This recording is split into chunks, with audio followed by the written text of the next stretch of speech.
A ver, cuando pensamos en crisis financieras, casi siempre nos imaginamos a operadores de bolsa en pánico, activos tóxicos, cosas así, ¿no?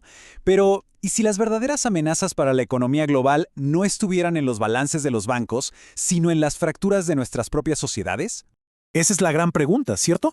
¿De verdad entendemos de dónde vienen las crisis? Porque las respuestas de siempre, las que hablan de apalancamiento y especulación, como que ya no alcanzan para explicarlo todo. Parece que hay algo mucho más profundo en juego. Bueno, vamos a meternos de lleno en la idea principal de este análisis. La idea de que la amenaza más grande para la estabilidad financiera podría no ser económica, sino social. Y la tesis es esta, así, sin rodeos. La fragmentación social, o sea, cuando se rompen los acuerdos básicos y la confianza que nos mantienen unidos como sociedad, no es solo un problema político, no, es un riesgo financiero de primer nivel, uno que afecta a todo el sistema. Ok, pero ¿cómo pasa esto exactamente? ¿Cuál es el camino que lleva de una tensión social a un colapso financiero? Vamos a desglosar ese mecanismo paso a paso. Primero lo primero, ¿a qué nos referimos con fragmentación social? Pensemos en ello como el momento en que una sociedad pierde la capacidad de ponerse de acuerdo en lo fundamental, de colaborar y sobre todo de confiar en sus propias instituciones. Es cuando el nosotros se empieza a debilitar. El camino hacia la crisis es como una reacción en cadena de 3 pasos. Primero están los detonantes, la desigualdad que crece, la polarización que nos divide y la confianza que se evapora. Todo eso alimenta el segundo paso, la fragmentación social, que funciona como un catalizador. Y el resultado final, el tercer paso, es la inestabilidad en todo el sistema financiero. A ver, esta fragmentación social no es algo abstracto que flota en el aire. Le pega a la economía a través de 3 canales pero muy concretos. Primero, pone bajo una presión brutal a las finanzas del gobierno. Segundo, debilita a los bancos y a los mercados. Y tercero, desgasta a las instituciones que se supone que deberían poner orden. Y ojo, que esto no se ve igual en todos lados. En las economías más avanzadas, por ejemplo, el estrés fiscal se ve en esas peleas políticas casi ridículas por el techo de la deuda. En las economías emergentes, el mismo problema se traduce en que los intereses de su deuda se van por las nubes y hay fuga de capitales. Es el mismo virus, pero con síntomas diferentes. Ahora, uno podría pensar que todo esto es pura teoría, ¿no? Pues no, la historia está llena de cicatrices que demuestran que este patrón es real. Vamos a viajar un poco en el tiempo para ver cómo ha funcionado antes. Nuestro primer destino, la Francia del siglo XVIII. Un caso extremo, sí, pero que nos enseña de forma brutal cómo una desigualdad llevada al límite puede literalmente demoler un estado por completo. Imaginen la escena. La nobleza y el clero vivían en su mundo, sin pagar un solo impuesto.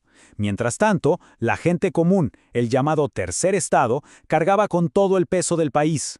Cuando el sistema ya no dio para más, la incapacidad de lograr un acuerdo justo para una reforma fiscal no solo llevó al país a la quiebra, desató una revolución que cambió el mundo.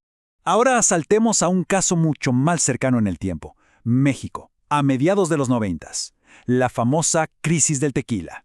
Un ejemplo perfecto de cómo el nerviosismo político y social puede ser la chispa que incendia toda la pradera económica.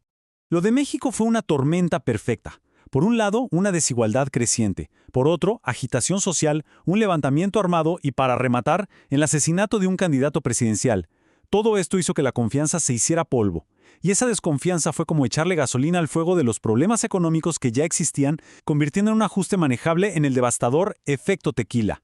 Y nuestro último viaje al pasado nos lleva a la Argentina del 2001. Este caso es, digamos, el ejemplo del libro de texto sobre el papel absolutamente central que juega la confianza en cualquier sistema financiero. Es que aquí, la clave de todo, el epicentro del terremoto, fue una crisis total de confianza. Cuando el gobierno impuso el famoso corralito, básicamente congelando los ahorros de toda la gente en los bancos, fue la señal definitiva de que el pacto social se había roto. Y a partir de ahí, bueno, corridas bancarias, protestas masivas y un colapso institucional en toda regla. Ok, ya vimos Francia, México, Argentina, pero esto no es una clase de historia. Estos mismos patrones, estas mismas grietas, las estamos viendo hoy, ahora mismo, y eso es lo que hace que todo esto sea tan urgente. 2.700 millones de dólares. Pensemos un segundo en esa cifra. Durante los primeros años de la pandemia, eso es lo que creció la riqueza de los multimillonarios del mundo cada día. Esto no es solo un dato, Es una radiografía de la escala de desigualdad con la que vivimos. Y claro, esa desigualdad alimenta la desconfianza. Miren nada más la diferencia en la confianza hacia las instituciones. En un extremo tenemos países como Suecia, en el otro lugares como Brasil o incluso Estados Unidos, con niveles preocupantemente bajos. Ese es el caldo de cultivo perfecto para la fragmentación de la que hablamos. Y las luces de alerta ya están parpadeando por todos lados. Vemos el estrés fiscal en Estados Unidos con sus crisis del techo de la deuda una y otra vez. Vemos la fragilidad de los mercados en América Latina cada vez que hay una elección polarizada. Y en general, la confianza en las instituciones financieras sigue sin recuperarse del todo desde el golpazo de 2008. Los 3 canales están activos. Bueno, con este panorama, la pregunta del millón es, ¿y ahora qué? ¿Para dónde vamos? Vamos a explorar 3 escenarios posibles, 3 futuros que podrían estar a la vuelta de la esquina. Estamos literalmente en una encrucijada. La forma en que manejemos estas fracturas sociales nos puede llevar por 3 caminos muy distintos. Una lenta y constante erosión de la estabilidad, un shock repentino y brutal, o un camino de resiliencia y reforma. Para ponerlo simple, el primer camino es seguir como si nada, acumulando riesgos hasta que todo explote. El segundo es que un gran estallido social nos detone una crisis financiera en la cara. Y el tercero, el escenario optimista, es tomar cartas en el asunto, hacer reformas serias y empezar a reconstruir la confianza. Al final, la gran lección de todo esto es una sola.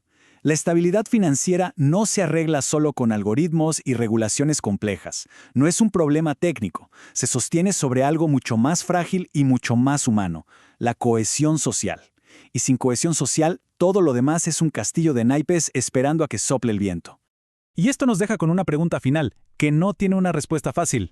Si aceptamos que la salud de la economía y la salud de la sociedad son 2 caras de la misma moneda, entonces, ¿sobre quién recae la responsabilidad de cerrar esa brecha? Es una pregunta que creo vale la pena que nos quedemos pensando.